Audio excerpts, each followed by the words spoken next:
Hi, and welcome to The Returned.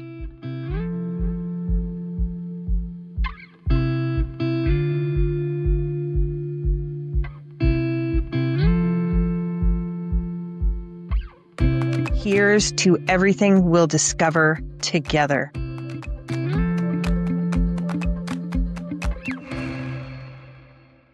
Hi, everyone, and welcome to The Returned. Today I am joined by Michelle Carpenter, gifted spiritual medium and channel for the Council of Eight, a group of angelic beings of light. Originally from South Africa and now based in New Zealand, Michelle shares a message from spirit and the higher realms to help others heal and remember who they are.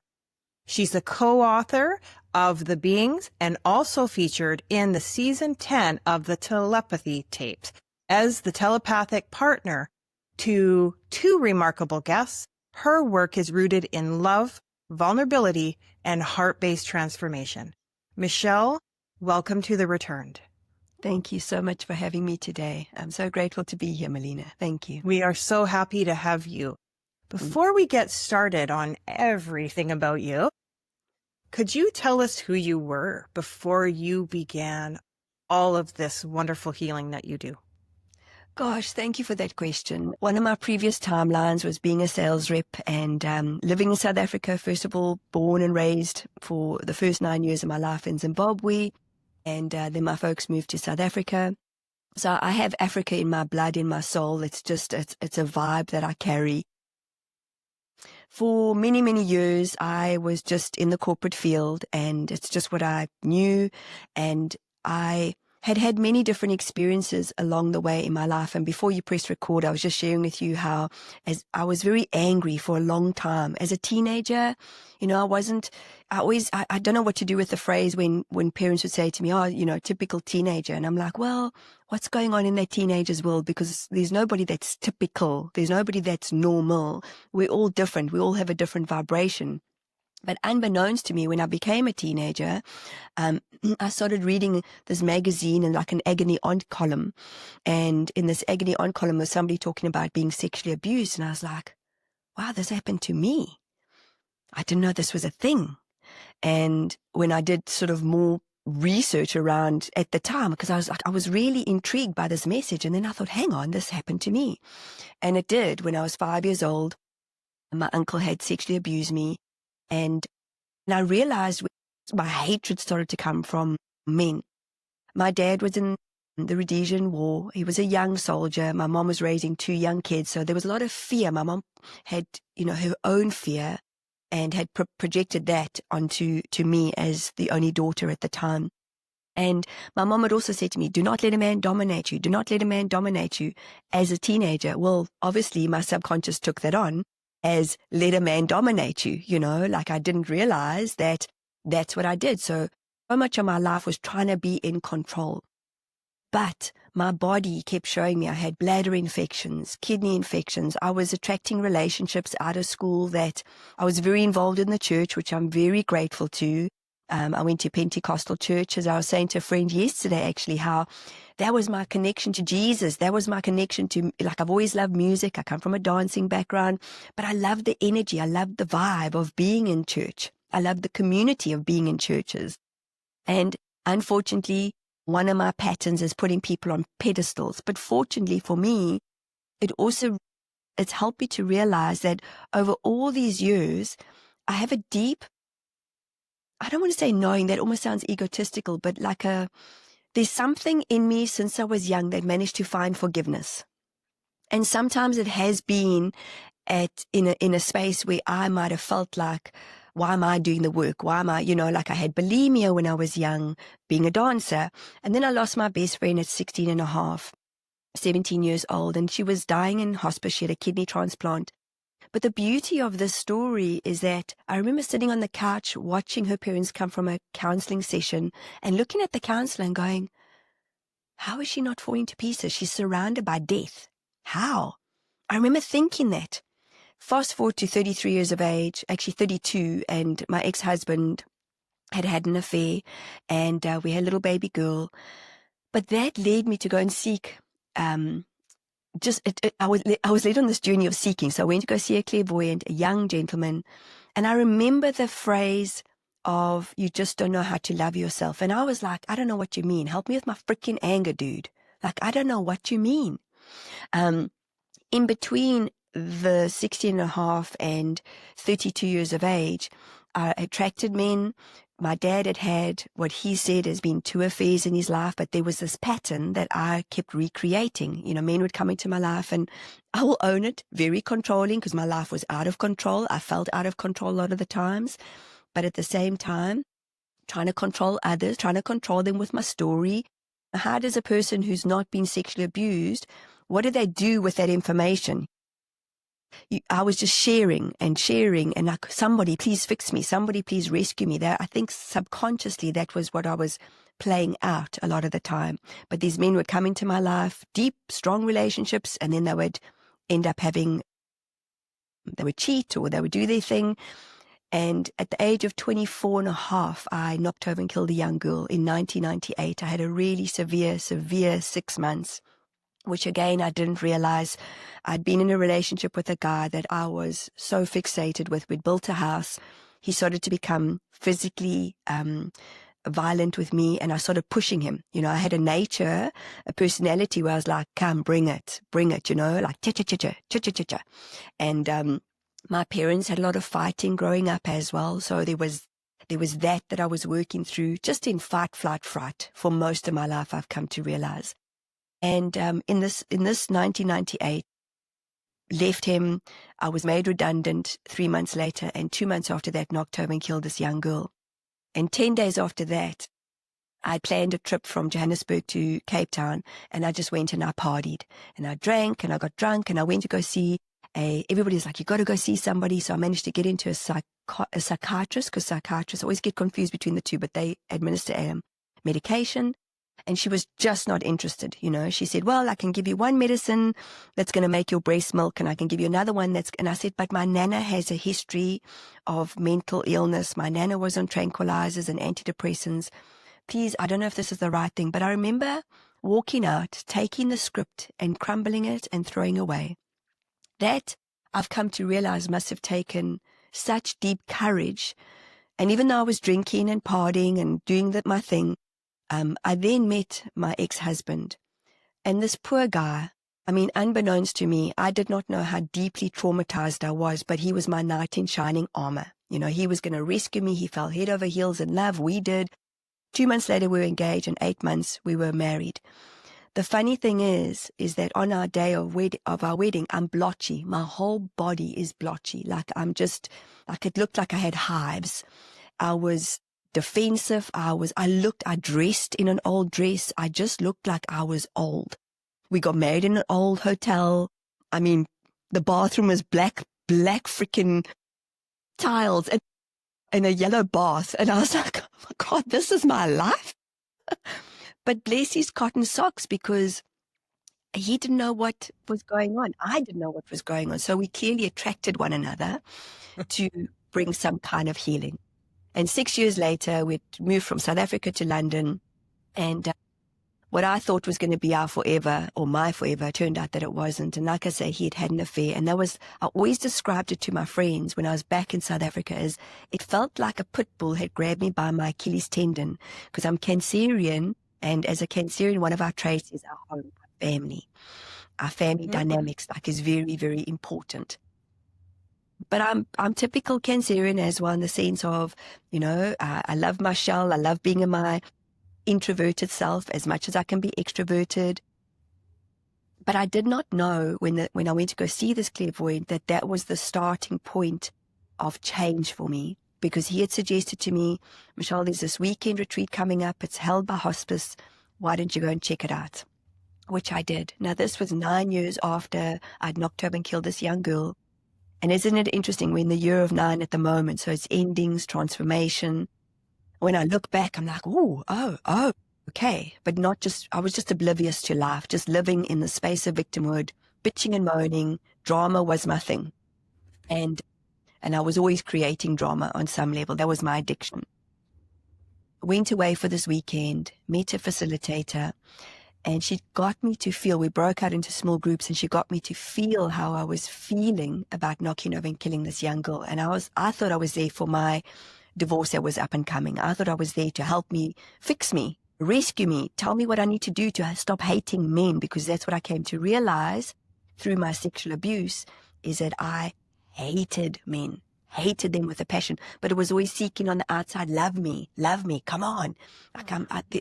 Please just love me, fix me. And that day that she got me to really go into my body, because I reckon for most of my life I was disassociated with my parents fighting. Melina, there's a story that my mom had shared very openly, that she had me on her hip as a toddler and she was trying to cock a gun to shoot my dad. She was just so angry, and there were just things that people would say, how do you remember this? And I said, because my mom would laugh about it. She would share this and be like, you don't realize, but we hold on to that. I remember at the age of 3 sitting on my dad's lap. And these are patterns. I like to share this because it's patterns that I started to notice and starting to work within myself, starting to realize like, whew, man, no blame. I've had to come to this part in my life where it wasn't about my parents. It was about the journey I chose. It was about my soul's time for change. It was about what I chose in this lifetime. But I blamed them for years and years. Like we fought. My dad and I head-butted for years and years and years. Interestingly enough, though, at the age of 3, my mom was kicking my dad out again. And I remember sitting on his lap, wiping his tears. And he's like, I don't know why your mom's doing this. But I became so protective over my dad, which was so fascinating, as much as we head-butted. And I never told my parents about my abuse, my sexual abuse, until the age of 33. So there were so many pivotal points at the age of 32 and 33 where I was like, I've got to get this out. But that day that the facilitator got me to go into my body, I cried so hard that it felt like my heart was splitting open. Our heart's cold. And my head was so sore, they had to carry me to bed that night. And that was the starting point of my journey, as well as a friend gifting me Louise Hay's You Can Heal Your Life book. And I took it and I was like, what do I do with this? Okay. And I then started to do a 14-week counseling skills course, became a hospice part-time caregiver. And that's why I share the story, because somewhere my guides were looking after me. Mm-hmm. And, it's like 16 and a half. Okay, fast forward. And this was part of where I started to realize how deeply traumatic my upbringing was for me. My brothers might have a different perception, but there was a lot of dysfunction in our lives. One memory that I remember, that there were just things that I remembered as a kid. So fast forward to where I am today, I truly believe that we are all psychic. We are all connected. We are all channels in our own way, because my mom also, when she was still alive, I realized that she was very psychic, but she just loved being in the church. But she would say she would feel these things, she would sense these things. And I would say, well, what was it? So I think we definitely have it. There's no doubt. And that's what I love to teach, is we're the bridge between human and connection and human. And so this was a part of my journey where I just started deep diving. But my now second husband, I drove him mad, because all I was like, how does it make you feel? How does it make you feel? How does it make you feel? How does that make you feel? He's like, oh my God, Michelle, can we just go out and socialize? And I'm like, but how does that make you feel? I was addicted to the information. Sound familiar? Oh my goodness. You were one way right to the, Oh my God, completely. And I literally became addicted to information. I had my little Louise Hay, You Can Heal Your Body book. So that was my Bible. I went from one Bible to another. And nothing wrong with anything that has happened for me in my journey, but I had to learn how to integrate living in just this fight or flight response. So what I wanted to share with you was, I was chatting to my mom the one day when we went back to visit in South Africa, and I said to her, Mom, I remember this memory. There were these purple plates, and I remember describing the dining room table, the sideboard, the kitchen, And I said, I remember you throwing those plates at Dad, because my parents were in denial. Like, they were like, we didn't fight. I'm like, I remember the punching. Who was punching who? I was the kid that woke up and remembered. And I saw things, that I don't think many children should see. But this memory, my mom said, how do you remember that? And I said, I don't know. Like, you haven't, she said, Michelle, I've never told you about this. But she said to me, she was about 7, 8 months pregnant with me at the time of this fight. And she says, I don't know how you remembered that. But I want to share this because I think it's so important for people to know that there is intergenerational trauma. We come in with that. We feel vibrationally, we feel everything that our mother and father are going through. And I am by no means an angel. Please know this. I mean, it's like, even though I had information, I was going through this, what we would term an awakening on so many different levels. When I was pregnant with my second born child, my husband and I fought, but I would go into the bath and just rub my stomach and just say, it's okay, moms and dads do this, we love you. These were things that I was taught along the way. And I started counseling. And the universe has a great sense of humor, because my first probably 8 to 10 female clients had all been sexually abused. So it was big for me. And that's when I realized I've got to do more deep diving and more deep diving. And there's a, as much as we all have our own journeys, there is most certainly an understanding where we've walked a similar journey. It's like me saying to anybody, I could say to somebody, well, I understand what it feels like to have a parent who's a drug addict, but I don't, because my parents didn't do drugs. They did alcohol. I can't relate to that, but I can feel and find the compassion in their journeys. And this has been my learning over time, because I was very angry as a young woman, very angry as an adult for many, many years. Very, very angry. My anger kept coming up. Even in plant medicine, my anger kept coming up. And the intergenerational trauma, the intergenerational frequencies or vibrations that were in me, in my cells, is what I was playing out a lot of the time. Mm-hmm. Fast forward to New Zealand 9 years ago, even doing all my work that I'd done up until that point in time, I came here and I fell to pieces. I went into a massive depression, and I just cried. But I would bring my kids, home from school, and I would sit them in the circle. That was my way of doing things. And I'd say, mom's okay. I would still get up in the morning, cook, clean, wash my hair. I, for some reason, never pulled the duvet over my head. And no judgment to anybody who's done that, because I admire you for being able to do that. But I just kept getting up and going and getting up and going and getting up and going. And I feel like this is where I have fast forwarded into my life, of the getting up and going was a part of my how do you say it? My martyrdom, my being a martyr. Sorry, I don't know how to say that.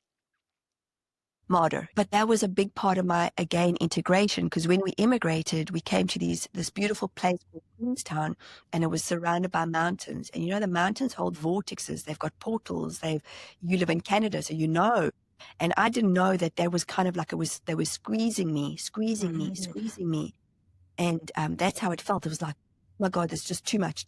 I didn't know the amount of energy that the mountains were vibrating at or holding. And it coming from a city to a small town, it was just like, I was just pulled, it was like, whoa. There were just so many differences coming from a big city to this quieter life, which is what we were seeking. And South Africa in itself, I also came with a huge amount of PTSD. Even in my work I was doing on myself, I became a yoga teacher in South Africa. I studied neuro-linguistic programming. I did a channeling course. There were things that I was always wanting to upgrade myself and do. Like I say, I think when I look back, I probably can feel it in my heart right now. Yep, I was addicted. I was like, got to do more. The work. I'm going to be better. This is going to fix me. And the universe doesn't operate that way. No. And that's what New Zealand has gifted me, is to slow down, to do things differently. But the beauty of the change, even when I was counseling, I started to see things and sense things. It's like I started to remember, the heartbreak that I felt on that day of remembering, suppressing the emotions of knocking over, because I just carried on with life. I just carried on. I'd taken a life and I just carried on because I didn't know any different. It was a soul contract. I've connected with her in spirit. In a hypnosis session, I've connected with her. But yet in my human self, it's still not easy to admit that I had knocked over and taken a life. And there's something beautiful in the story is that I think 2 or 3 months later, after this accident had happened, and I was on my side of the road, I had a court case that carried on for 2 years. They were trying to prove that I was driving on the wrong side of the road. I had looked down to put a straw into a cool drink, and she had misjudged my car. I was on my side of the road, and I was in horse territory, cow territory, farm territory. I didn't know what I'd actually knocked. And her mom had called me. She got my number off the accident report sheet, and I was devastated. Devastated. I thought somebody was playing a trick on me because she said, "I'm just phoning to see how you are." And I was like, "What?" Oh, wow. Yeah. And her name was Mary. I'll never forget it. Mary. And there are times that I can share this story where I'm like, whew, the compassion to do that, to take that time.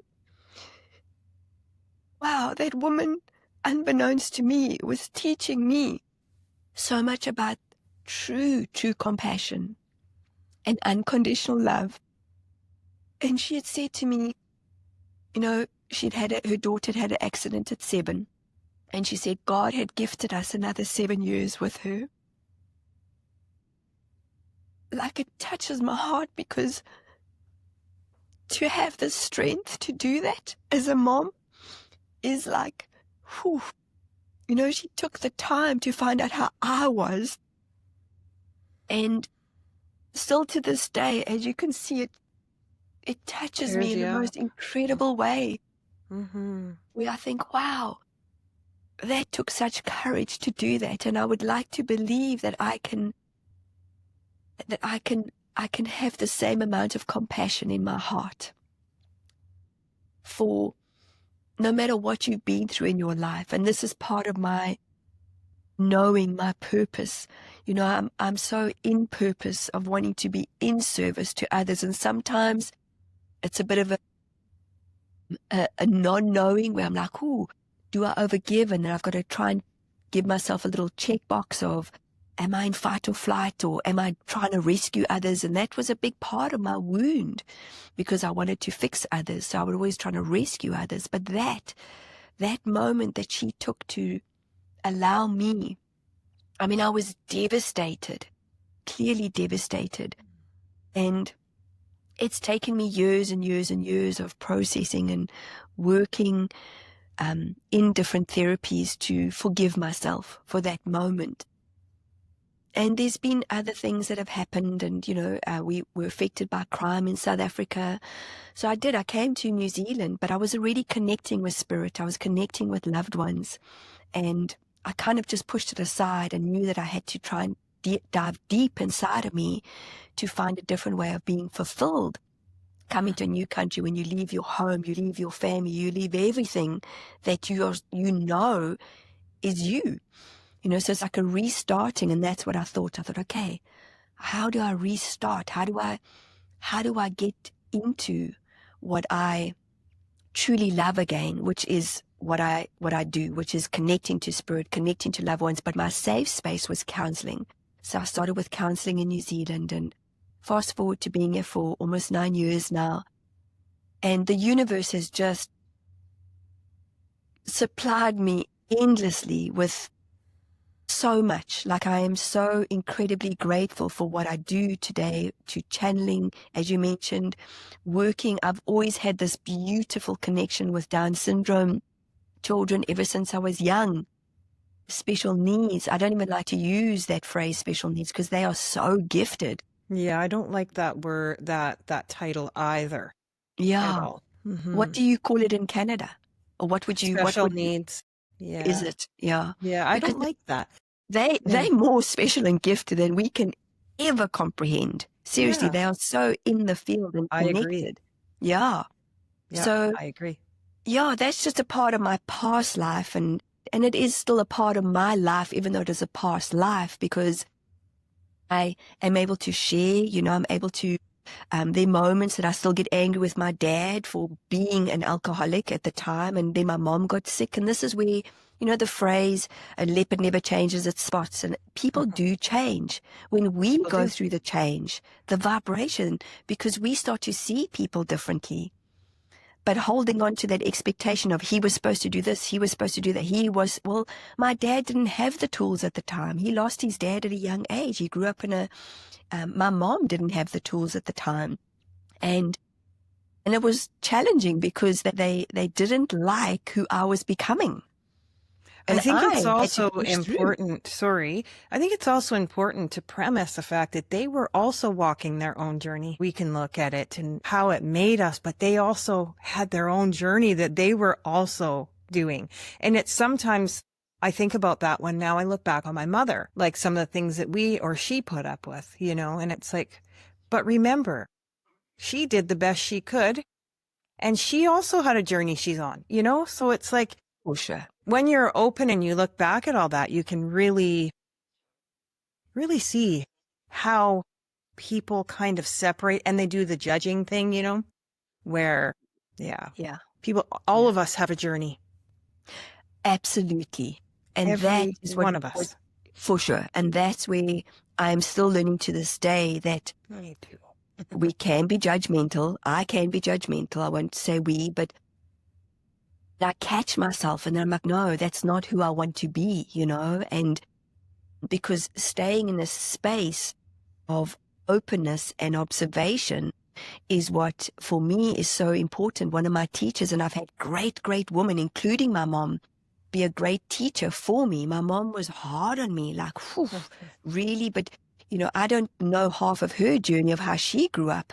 I know parts of it, but that I think is where the learning is to, if your parents are alive, ask them what they remember. Ask them about their journey, because it teaches us so much about understanding who they were. And, you just never know what might dissolve in learning about them.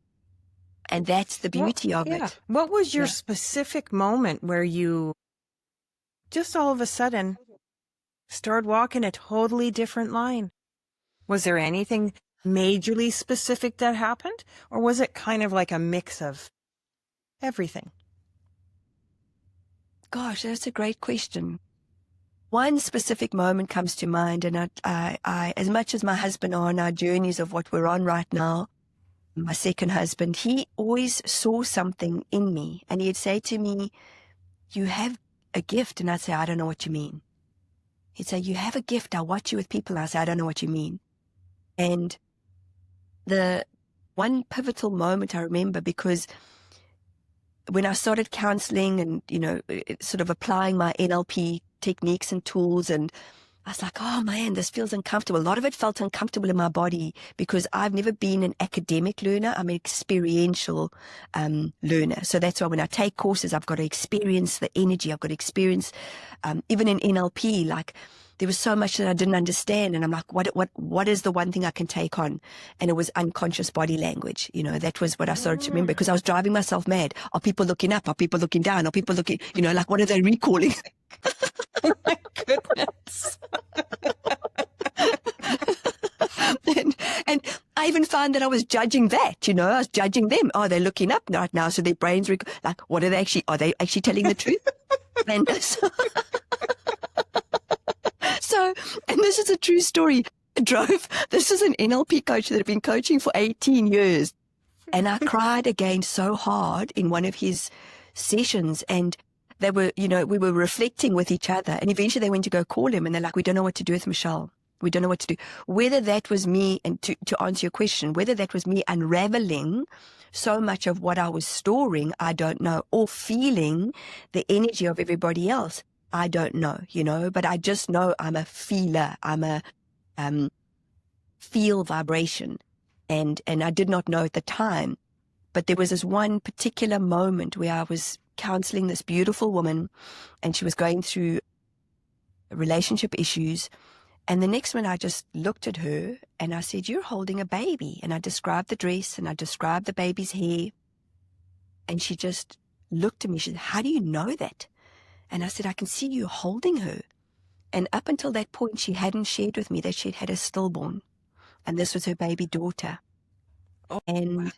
and I was in awe, like I didn't know I was psychic at the time, but when I look back at parts of my journey, there were things that I would just say to people, and they'd say, "How do you know that? How do you know that?" I said, "I don't know." My learning was to not just bolt it out, because it can shock people, especially if they are in a space of grieving. And to just say, "Hey, by the way, I've just noticed that you've got somebody connected to you," depending on people's belief systems again. So discernment has been key in my journey. And I had to realize to sort of ravel that in. But that was one of the specific moments that I remember. And the biggest thing for me has been to start looking at my own self-worth. And that was going right back to that weekend away in the hospice weekend that I went. And it is a continuation of my process of saying, wow, I have these gifts, and how do I teach? Because we all have these gifts. We've just got to step out of our own way. And, a friend of mine, she's been saying for years, "Mish, I want a channel like you." I'm like, "No, there's one Mish. You're you."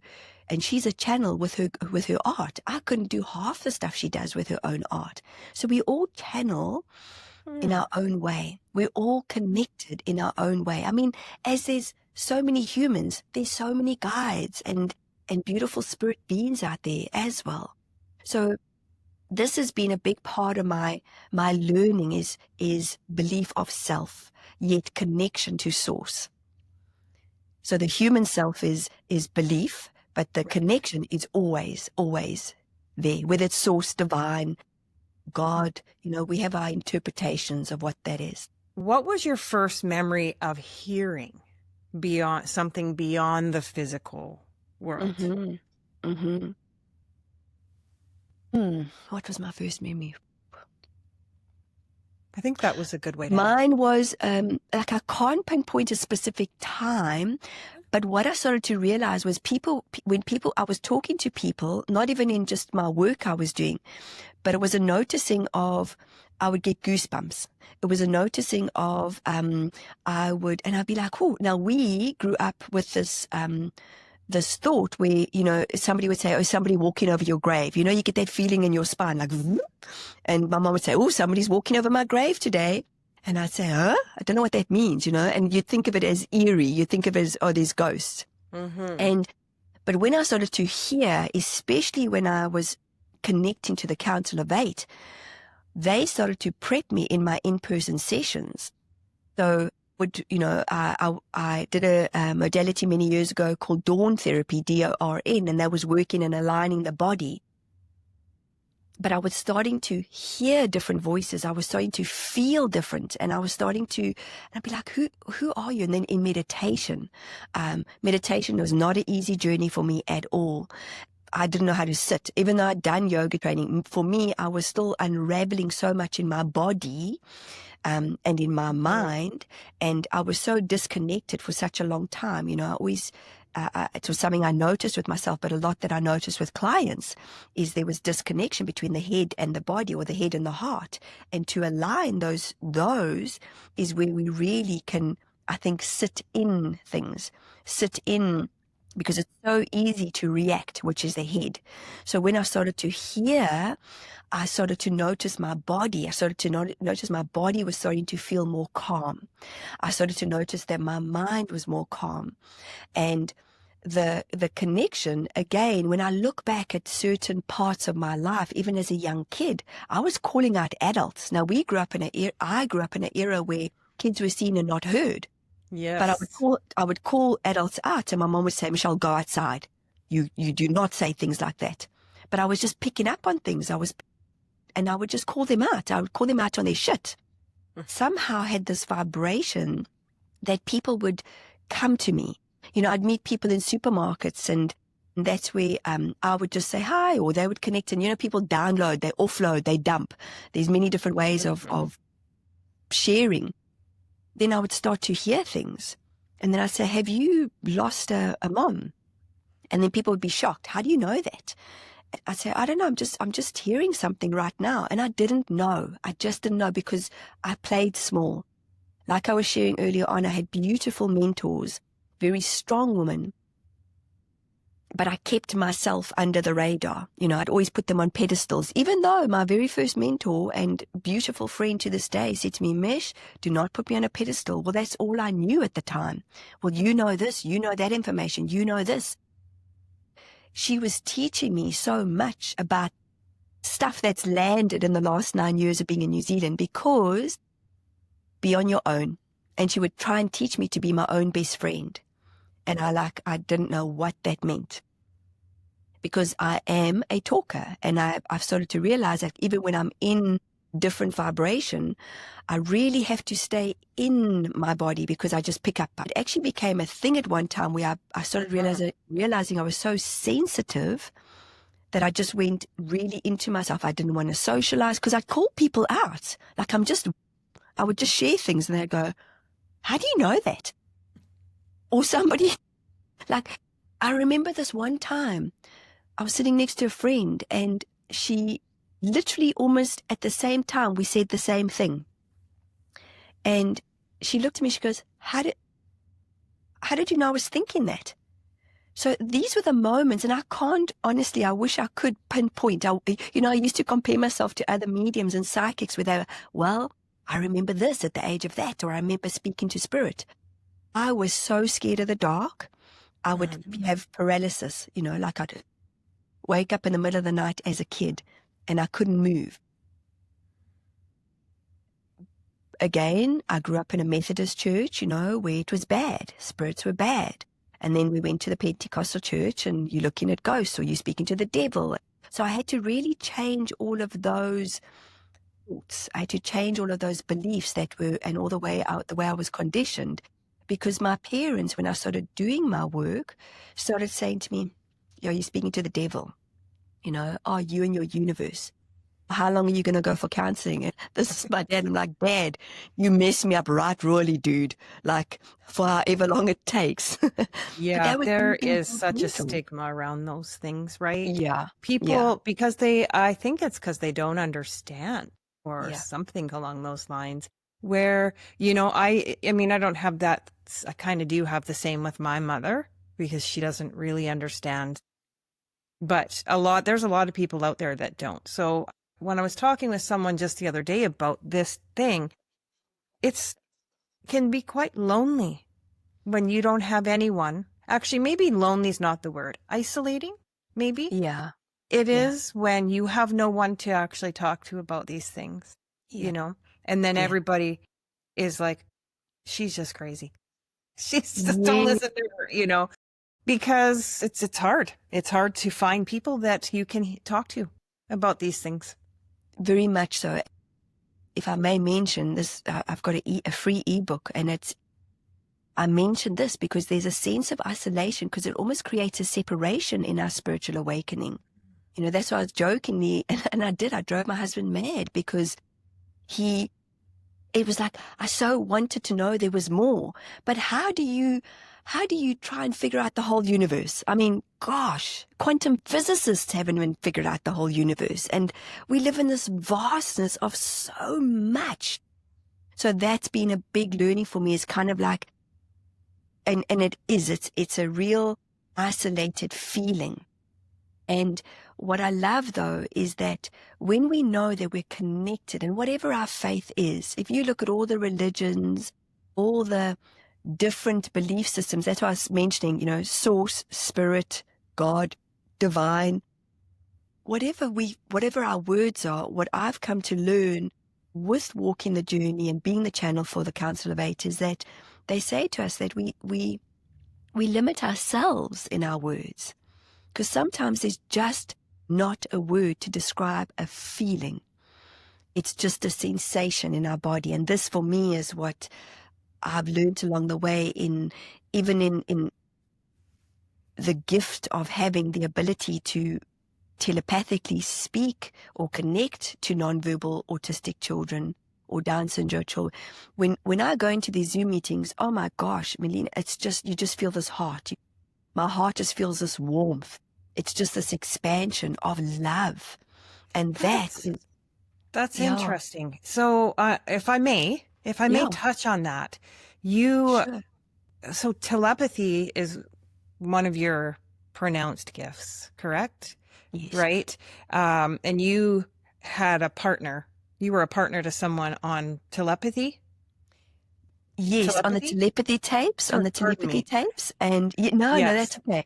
I much about them, but No, that's so what I okay. wanted to know is, did you read that they don't speak, and you did telepathy and you let the audience know basically what they were saying? Is that how it worked? Yes. I'm sorry if it sounds No, so. it's a great question. I think the best way to describe it, because what I'm also learning through other channels who are telepathically connecting, is think of it as a radio, those old radios, and we all dial into a frequency, a connection. Cody and Aaron, who I just adore, these beautiful boys, their mom came to me for a session many years ago, and we've just walked a beautiful journey together, and she is such a gifted woman herself. She said to me, God, I don't even know how she got involved with the group, to be honest. She's always searching. Oh, that's right. She does, I think it's called Two Speakers or something like that, but that's where they have a board and they're able to communicate on the board with somebody who's trained in speaking. But a big part of, again, what I've just remembered, is a big part of my journey was I was gifted a book called Awesomenism by Susie Miller, I think it is. Susie Miller's the author. And this was gifted to me in 2018. And this woman said to me at the time, her name's Joan, and she said, Mish, I think you're going to be working with autistic children, nonverbal. And I was like, oh, I'd love that. I'd love that. But then, we try and push against the grain. I do, like, okay, when's this going to happen? I negotiate with my guides all the time. Okay, I'm ready. Well, divine timing. Okay, divine happens when divine happens. And the beauty of this book is it's sort of teaching me how connected they are, how connected, Susie has been a way shower in what she was already teaching others. And this book was such a big part of my 2020 journey just prior to lockdown, because I was stuck in South Africa and they were trying to get me back into New Zealand. Anyway, fast forward to working with Monique and her boys, is that she was connected into different groups, and she said to me, Mish, there's this podcast that's going to be put out, the Telepathy Tapes. They've given me questions, is it possible, let's see what the boys say. And I said, okay. So it is, I just dialed into their different frequencies, and Cody, who's the oldest one, they have these beautiful, he has this beautiful character of, like, he's a scientist and he's working with another woman who's a telepathic communicator. They're busy inventing things. He shares things with me. Aaron, who's the younger one, loves motorbikes and cars, and he loves Eminem, he loves music. So she asked me these questions, and unbeknownst to me, I didn't even know if I was going to feature in the telepathy tapes. But the day before Christmas last year, I was busy listening to them, and I was busy baking and getting ready for Christmas Day. And the next minute I went, oh my God, that's my voice. I had no idea. And I just started to cry, and my husband said, oh my gosh, go you, good luck, well done. And I said, no, this is about the children. This is about them having their voices. This is incredible. It's not about me. We're all a link in the chain. And so over time, what actually started to happen was, and this is what amazes me, the one day I was packing the dishwasher, and I heard Cody, who's the older boy, I heard, but like Cody. And I thought, do I contact Monique, the mom? Do I? And I sent her a voice message, and I said, Cody's trying to get hold of me, I think. What was amazing is that she sent me a voice message, and I heard Cody in the background, because he's not able to say words, but I heard that vibration, that because we know everything is sound, everything is frequency. And I heard the And I went, and I got goosebumps. I went, that's exactly how he was calling me. Cody, Cody, Cody. It was like, Mesh, like, come on, I'm calling you, wake up, Oh, And wow. this is how we've done the dance. And again, what I've learned over time when not only the communication that I have with them is that everybody dials into the different frequencies and the different, because they share differently. And think of it like a lighthouse. And the lighthouse, the light would scan on the ocean, and then all of a sudden it would scan on Melina, and you getting a certain frequency, and then all of a sudden it's scanning, and then it's focusing on me, and I get a different, because they're quick. They are so quick. It's like, guys, give me a break. I need to breathe. They are so quick because they're just out in the field, and they pick up on so much.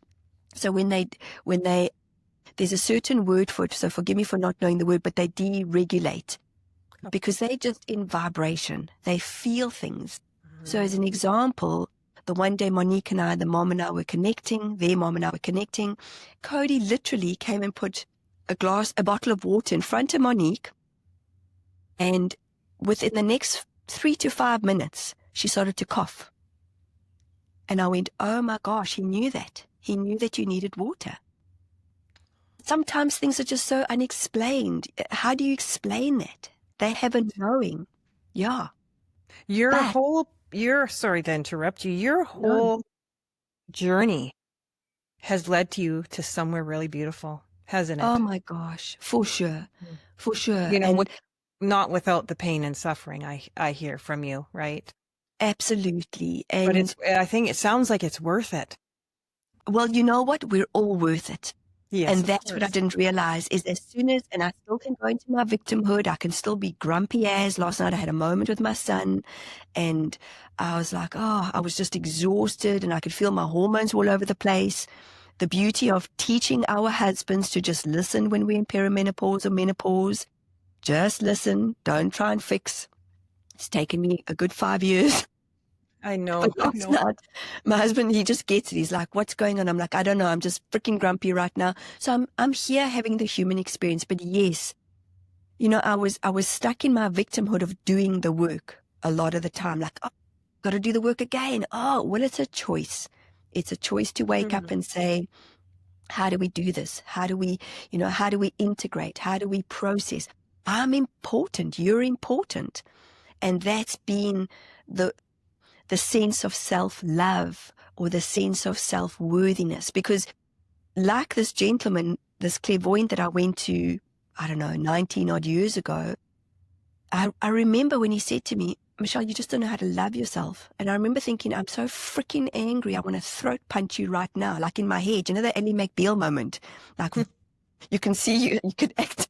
Oh, I know that show very well. I love that show. She taught us so much because it was like, because we think those things so quickly, hey? And it's like, we sure do. Yep. And it was such a gift that he gave me in that moment, because I realized I'm not, number one, broken. I'm just feeling a huge amount, going through this transition transformation. And I was so angry at both masculine and feminine, both my mom and my dad. I was angry at my uncle. I was angry at my parents for not understanding how I felt at being sexually abused. There was so much that I needed to release. But you know what? There was deep sadness underneath all of that. A huge amount of sadness that I needed to let go of, that I needed to clear, that I needed to shift, that I needed to transform, because that brought me back into my joy. And I remembered as a child, I was incredibly joyful all the time. Children are. If you watch them, they fall. And if they're nourished and nurtured, they get picked up, and you just give them a bit of love. And then they're like, okay, we're done. Alrighty, quick. Now we move on. And that's been the big learning for me, is just to focus on the fact that the emotions are momentarily. I used to sit in I'm going to process this for days. Oh my God. You were a drama queen, weren't you? Proper. I mean, I am an ex-dancer. Thank you. Thank you very Yes, much. that's okay. You know, thank you for noticing. But I was. And then the channel called me out. He said, you sit in your emotions. Mm-hmm. And I didn't understand. And I was like, shit, he's right. You know, because I've got to process. Well, allow, let it go. And then come back into who you are, which we are innately joyful. We always in a space of authenticity. You know, so many of us are seeking it on the outside. Well, I want that. And that's the world that we grow up in, competition. You know, we've got to thrive in competition and we've got to do this and we've got to do that too. And for me, it's all about, I feel like for me in my world, it's more about collaborating, community, coming together. And that is what brings us into a space of compassion and grace. Mm-hmm. So I have my grumpy moments. I have my tears. The work I do, you know, sometimes I have a client where it really hits me hard in my heart, where their journey is just like, whew, you know, my head, my heart just feels it deeply. And then I have my moment. I don't sit in that drama That's because so that was good. my hard part, was disconnecting from the drama because it was That's great. so good. Yeah. That's really an accomplishment, I feel. Thank you. That is a very, very hard thing to do. Yeah. Is sitting at what we call it here when I was when I was taking therapy, is sitting in our shit. Mm-hmm. And I was very much angry like that as well. And it really does work. It's very, very helpful. Absolutely. I wanted to share that no matter what therapy comes your way, every modality works, every modality, because I think that sometimes in the world of spirituality, it can be also, there's a lot of competition I've noticed. Unfortunately, there can be a lot of bypassing that happens. You know, we were sharing this early on that not everything is love and light. We live in a world of change. There's constant change that happens in our life every single day. And it's how we invite the change in. And, you know, I've loved doing different modalities because everything is they've all taught me something. They've all brought me to a point of, aha. And I think that's very important to do your inner work. That was like also healing your inner child and shadow work. Yeah. I think that I've done a lot of that myself. It has really done myself wonders. I know quite a few people that have also did their inner work, but it always leads them to a path that is so much better. It's like the pot of gold at the end of the rainbow, if Yeah. you will. Yeah. You know, you do that, you go through all these emotions and your emotional turmoil, Yeah. you know, for a good chunk of your life Yeah. until it's like staring you in the face. And now you're pretty much forced to go, hey, okay, no, I'm going to sit here and I'm going to feel it and I'm going to heal it. Right? I love that. Yeah. Yeah. And one of my very first mentors used to say to me, Mesh, face and feel, face and feel, face and feel, you know, and it's just the beauty of, as the facing and feeling, you become the observer of those emotions. You become the observer and we can take self-responsibility for ourselves, because the reality is you cannot change anyone else at all, ever. And, you know, I was sharing with you about my husband and me asking him to do breath work. And he often is like, do I have to breathe? I'm like, yep, that's what breath work is about. He's like, but I'm breathing right now. And I'm like, yep, but is it working? Oh my goodness. But it's actually very freeing. It's very freeing when you realize, I came to realize that I'm not here to change anyone. I'm here to walk with you on your journey. That's what I say to every client. I'm walking with you. It's a moment in time. I'm walking with you, and it's an absolute honor and privilege to be able to connect, you know, find that frequency of because I'm connecting with adults too. A beautiful gentleman, he had the MMR vaccine many years ago, and it brought change to his body, himself, and his mom's such a beautiful person. And we have these incredible conversations where she's talking to him through me. And I'm like, wow, this must, like, it's just incredible to just be able to be, what is the word? I don't even think there's any words. It's just in a space of grace. That's a Yeah. beautiful way of putting it. Hmm. How did you get to the Council of Eight? Can you tell us about this? How did this all start for you? So, a big part of my incredible, very fortuitous journey has been I've somehow brought people into my space along the way that have held my hand. And sometimes I've come kicking and screaming, and even with the council. And coming to New Zealand, I started to realize that even when I was being mentored, trained back in South Africa, when I was watching the board, I could feel my body get really cold, and I was hearing different voices. But again, my mentor was on a pedestal. That was my fault. So I didn't think that. I was like, I didn't understand it.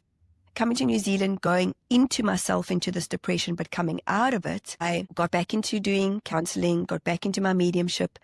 And then I started getting this message in meditation: use music. Because I love to dance, I love to sing, I love to, I've always loved music. That's why I'm very grateful to my parents, because music was always a part of our lives, always, ever since we were kids.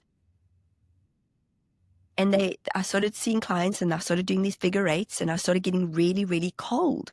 And every time I would work on a client, whether it be body work or energy work, every time they would touch my hands, they go, "Oh my God, your hands are so cold, but it feels so good." Now that I had to demystify the belief that healers have warm hands, because I was like, "Ooh, shit, do I need to do something different?" But they wouldn't get warm. They wouldn't get warm. But my nervous system started to shift and change, because I'd get really, really cold. So it's very different for me. I don't know if you've ever done trauma release work. No, I have not. Where it's at the body, like somatic work, the body starts to quiver, to release. Beautiful. And so I started to, this was very different, because I would get cold, like really, really cold. And then I started doing figure eights, and then I started to use music. So I started to hear music, and they would say, start to sing to the music. And I'm like, But they would like literally guide me. Like I would have a Spotify playlist, and I'd get this. So even in my therapy, in my mediumship work, in connecting with spirit, I was sharing songs that would be wedding songs, that would be songs that were played at their funerals. And it was just incredible for me, where people were going, "Oh my God, how did you know this?" And I'd say, "I don't know." So the music became very much a part of my therapy, but the eight became a part of my therapy too. And when I'd sit in meditation, I'd say, "Well, who are you?" Like I could just sense these beings, but I didn't know. Like I was trying to make it up. I was like, "Okay, what do you look like? Are you blue? Are you," just comparing myself to others. And again, a big part of my journey coming to New Zealand, I'd met beautiful Jill, who you've interviewed. Jill started talking about the Galactic Federation of Light, and I was like, "Who are they?" The Galactic who? I've got no idea this woman is off the charts, and she is my beautiful friend Jill, because she started teaching me about different things. So as I started meditating more, sitting in my sense of loneliness, yet realizing I was always connected, this started to become a everyday thing. Where, who are you? The council. Okay, do you sit around a table? Like, what do you guys do? Where do you come from? And I have a beautiful friend in the UK who's a healer. And I said to him, "Calv," and he was working very galactically himself. We met in Hawaii on a course called Integrative Quantum Medicine. And we stayed connected. And Calv started to say to me, you're connecting, you're going into different realms. And I'd say, "Okay, can you help me integrate?" And he would just get me to literally stand and look out the window, calm my body, and say, "Okay, what energies are you seeing?" So I started to connect into the frequencies of Gandhi, Mother Teresa, Mother Mary, Lady Diana. This was just blurting, and I'm like, "No, I think I'm crazy." And he's like, "No, trust it. Trust what you're being shown." And over time, I said, "Okay, guys, I live in the 3D world. I need a catchphrase, like, who are you?" And that's where they shared, "We're angelic beings of light, ascended masters who've once walked the earth plains." I'm like, "Okay, well, why are you choosing me?" That was my thing all the time. "Why are you choosing me, Michelle?" "Because you know the human experience. You understand you're doing your work." And I started negotiating with them, saying, "Okay, can we keep it simple? Can we please keep it simple?" But unbeknownst to me, with them wanting me to sing in my therapy sessions with clients, they were opening up my portal of light. They were opening up my voice. So I was really starting to get to these musical notes that I, in my normal 3D self, was still not getting to. It was incredible. I'm like, do I take singing classes? And they were guiding me. They saying, don't worry, you've got this. And then when we went That is into so very interesting. Wow. it was just fascinating. You know, I've seen them as different beings. I've seen them as different energies. And they said, it doesn't matter what they look like. What matters is the messages. And unbeknownst to me at the time, I'm going back sort of 5-6 years ago, that these messages I started to deliver to clients, they were in awe because they would start sharing different past lives, different timelines. You're on this timeline, you are doing this. And they started to share truth, what they would call truth, with my clients. And that for me, as an example, the one time in my Council of Eight, I called it the community. They've asked me to change it to the portal, the Council of Eight portal. And one woman emailed me and said, Michelle, like after our group, like, I don't know how to take this. And I said, well, what happened? Because I kind of step aside as Michelle, the person, the personality, and they come through me. And I'm starting to remember little moments of it, but I don't remember the whole download or the messages that come through. And this client had sent me a message saying, Michelle, I don't know what, like I thought angels were all about love. And I said, okay, well, what happened? And she started sharing a story, and they went blah, blah, blah, blah, blah. And she stopped. And I said, okay, well, did it stop you? She said, actually, they stopped me being a victim. I realized my story was what I was becoming. So that's where I started to realize where they speak truth. And they shift people very quickly, and they have all these different frequencies. They have all these different vibrations that come through my voice very quickly, and they work deeply at a cellular level. How do you know when they're contacting you? I take a few breaths, I close my eyes. They've opened up my eyes a lot of the times. Yeah. They've closed my eyes. I've said to them, for now, can we keep my eyes closed? Because then for me, I'm not putting any of my own thought forms when I'm working with the client as such, or working with the group. But I do when I do live sessions and I do bigger groups, I'm in it and I just feel the vibration, and they work very deeply with the body.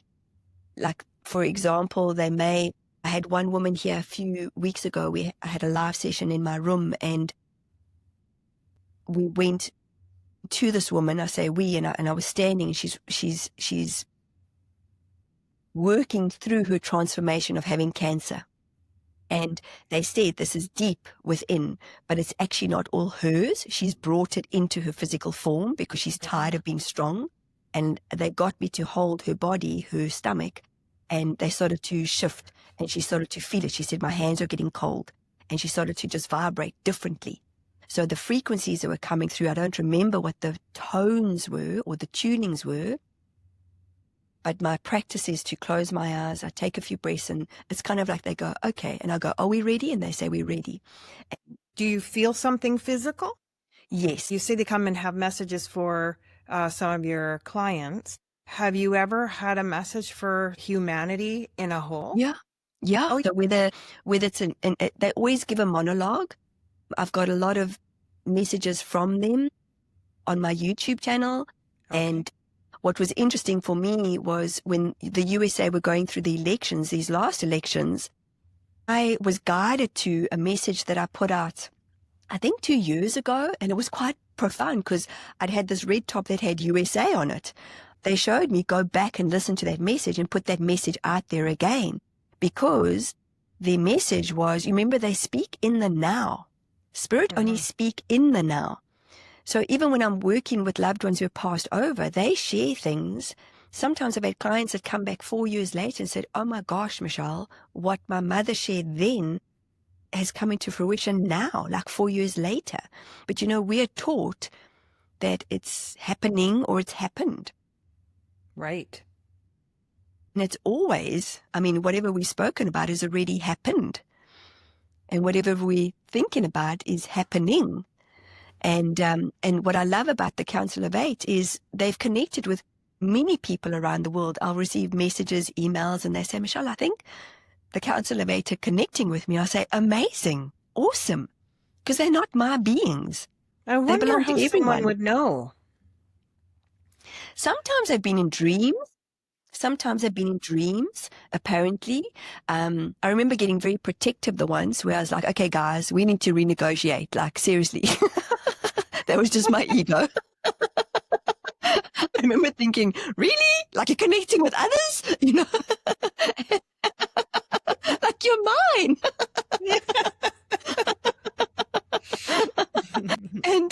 And then I was like, Michelle, just get your own self out of your own way. Like, seriously, if others are connecting, the eight is, it's infinite, it's infinite, it's a beautiful number of never ending. And we know, I'm learning, there's the Council of Light, there's the Council of Nine, there's there's so many connections to so many of these beautiful beings that are coming through. And I realize it doesn't really matter how people are hearing. It really doesn't matter. What matters is, which takes me back to what you asked earlier on, when did I start hearing? Well, the hearing has always been there. I was just so in my mental and my chattering of who I can be at times, that, and it's a real learning for me, because I can go into a supermarket and I can just pick up. And I said to myself one day, okay, I'm here to shop. Because my daughter often would call me, Mom, you're all over the place. And I'm like, I know. And I feel like I'm swirling and swirling, So I don't want to be in the energy all the time. I don't. I'm here to live a physical human experience, even though I am, but I have to do very grounding things like hold a trolley, and go, okay, I'm here. Okay, I'm here right now. Okay, take a few breaths, because it just became so easy. And I just thought, actually, it's none of my business. It's none of my business what that person's vibing at or that person, because that's ego. It actually isn't any of my business how others are connecting, as long as they're getting the messages that resonate with them at the time. For those that are just beginning to awaken to their spiritual gifts, how can they tune in to their own frequency to receive guidance in a safe way? Beautiful.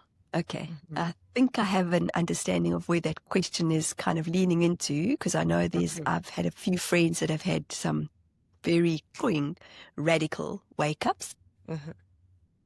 For me, a starting point, and when I'm working with families and children, and I would say just light a candle, watch the candle burn, set your timer for 5 minutes, and just breathe and ask your heart to open. Just ask your heart to open and breathe in love and breathe out love. But for the busy minds, focus on the candle. It's a very small tool that I learned but it's such a profound tool that was given to me, especially because my mind can still be very, very, it's like, I don't know about you, but I still have lots of thoughts passing through when I'm meditating. And I'm like, oh, I've got to cook. Oh, and then I bring myself back through breath. So for anybody awakening, focus on love, focus on kindness, focus on even those words, focus on a feeling that is felt like love, focus on someone that has made you feel loved, focus on some moment in time.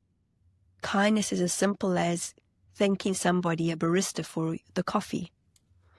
For me, that's the focus point, because I think there's such a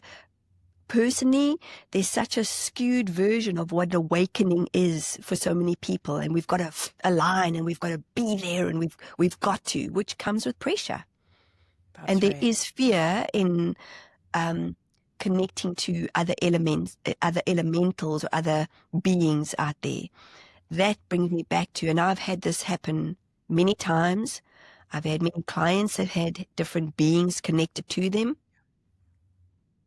I've had many different moments. Had that exact, I did have that when I meditate, I go right out, go somewhere. I'm not sure where, but I didn't ground when I came back. Yeah. My goodness. How I would describe it was leaving the portal open. And not only did I see it, but my cat went crazy. So Wow. I could hear things whipping by my head. It really scared me. Yeah. And I grabbed my cat and I grabbed 2 crystals and I held them like this. And then I just imagined myself being wrapped in white light, right? Beautiful. White Yeah. light, you know? And then my cat's face, he was like this, looking I could hear it was like, phew, everywhere. And I'm like, what is happening? And then nothing. Everything stopped. Wow. Everything went really peaceful. Mm-hmm. Mm-hmm. And then I was like, holy, what was that? Yeah. Yeah. Yeah. And then I started to think you need to sometimes be safe when you need to do Very your much so. grounding. Yes. Yes. That for me has also become very, very important. I went to go pick up pedestals yesterday, like about 45-minute drive.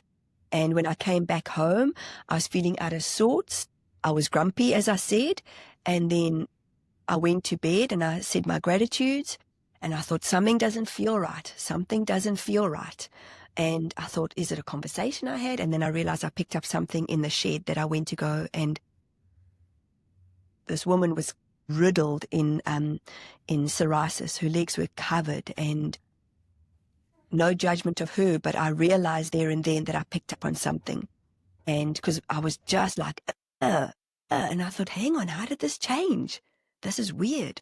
So I did. I had a shower, went into bed, and I just asked my team, I said, go back to the light. You're not welcome. Because it's so easy. As soon as we start thinking negatively, it can be something that we've picked up on.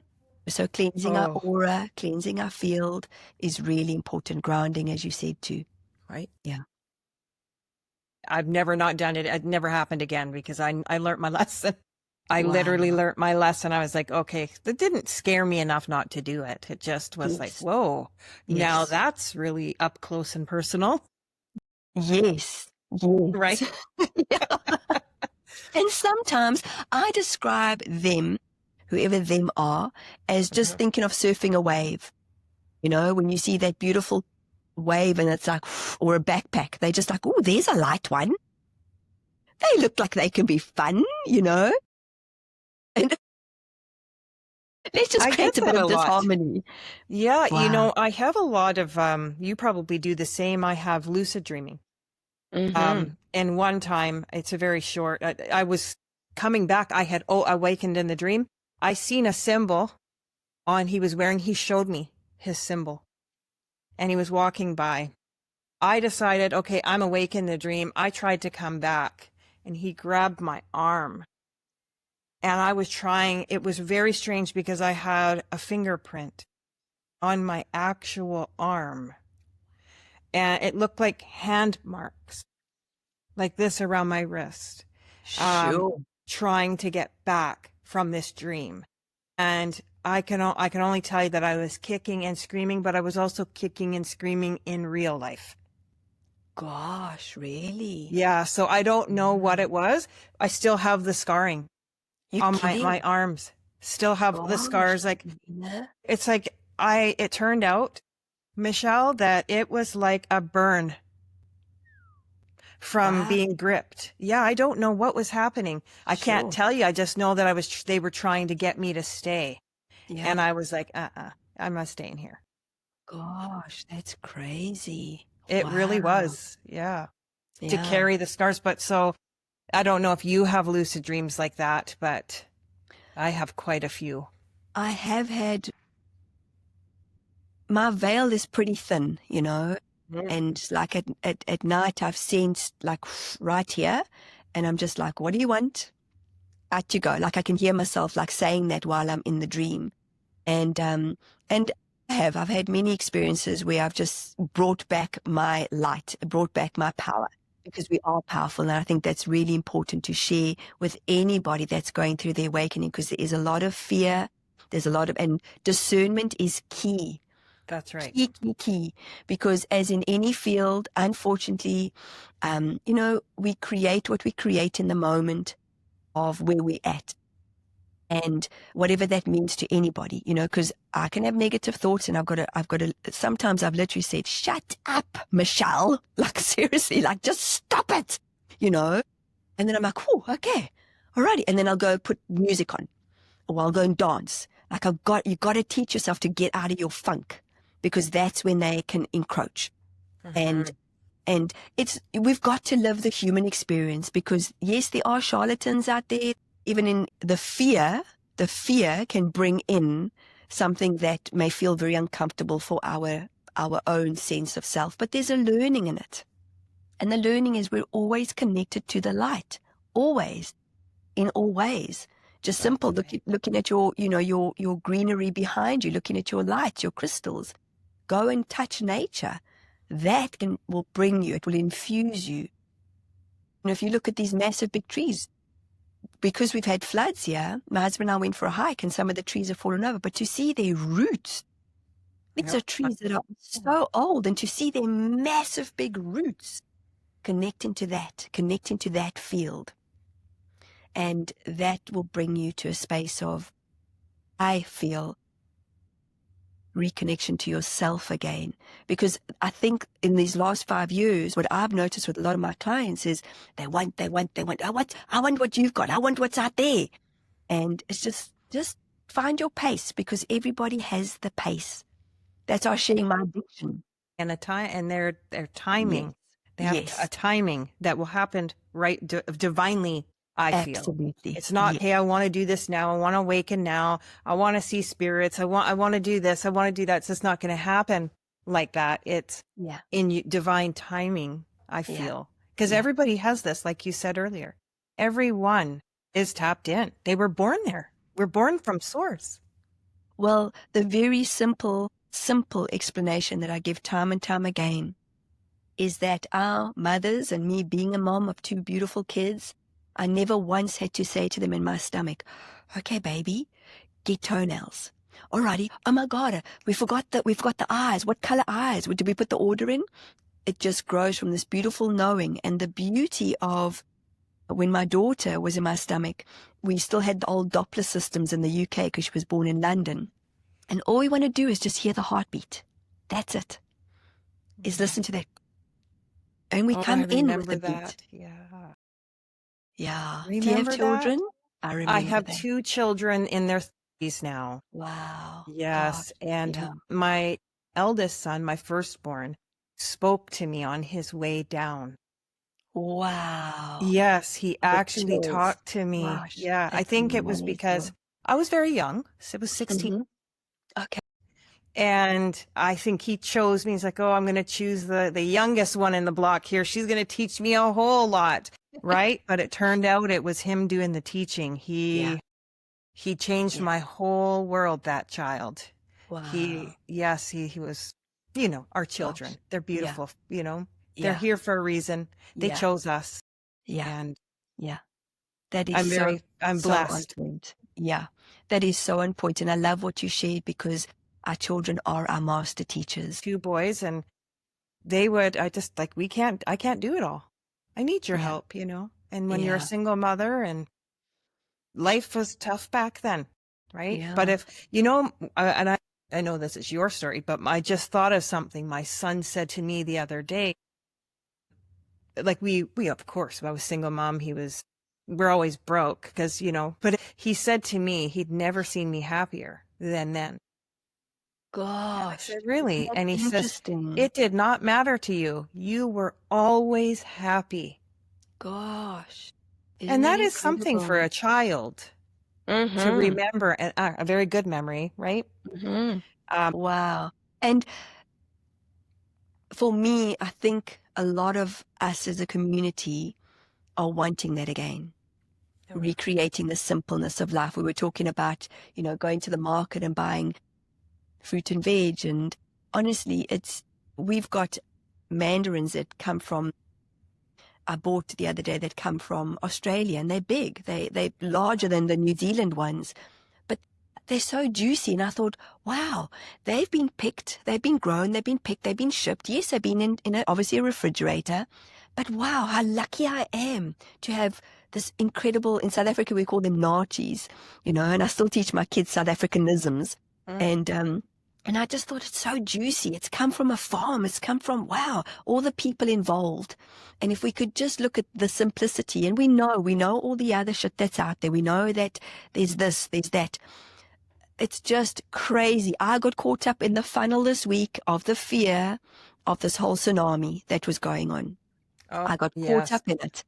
And there's a guy that I follow on YouTube who predicts earthquakes, and he just put a post out there saying, guys, isn't it interesting? He says, I haven't commented on this because they just pushed it to the extreme. It went from this, he says, let me tell you, and this is somebody who researches earthquakes on a daily basis. And he just said, this was all hyped. And I got caught up in the hype. I refuse to watch stuff like that. I'm not trying to be ignorant to anybody. I like to stay in a good, positive mind space. And I just thought, oh my God, I did it. They hooked me in. I got hooked in. So I think it's so important to share that that's part of just the noticing, the awareness, taking the pause. Everybody has their journey. Everybody. And everybody's journey is different. So just come into the pause, observe, which I didn't do. Okay. I just got hooked in, hook, line, and sinker. That's okay. And I just wasn't in my connection of self. Michelle, now we're going to be wrapping up, and I just wanted to let the audience, what is new with you, and what do you have going on, or do you have any offerings you'd like to talk to my audience about? I do. I don't know when this is going up, but I've got the Council of 8 portal every second weekend, which is today. I've got it. I'm in the next few minutes. And that's where we come together. We start with a heart-opening meditation. I may gift a song that I might have, been gifted during the day, but we all talk, we all explore, everybody has a safe space to share, and then I channel and I bring through messages. People have questions. I've got the 8/8 portal coming up, which is next weekend. And then I've got my free ebook. There's also free resources, meditations on my website, which is www.mishcarpenter.com. And I'll make sure I have all that information in the links. Thank you. In the description for you. Thank you. I don't want to keep you because I do know that you are pressing for time. Yes, sorry about that. Yeah, don't be sorry. We could go on and on, but there's not enough time. We both have lives, right? So basically, I just want to thank you so much, Michelle, for being here. Like, your light shines so brightly. Like, your personality, everything about you, you have a very loving presence. And you remind me that we never are alone. And that healing truly, truly begins in our heart. And it's been an honor to share this space with you. Oh my gosh, Melina, thank you so much. I received it and I give it all back to you. It's been an honor. You are beautiful inside and out.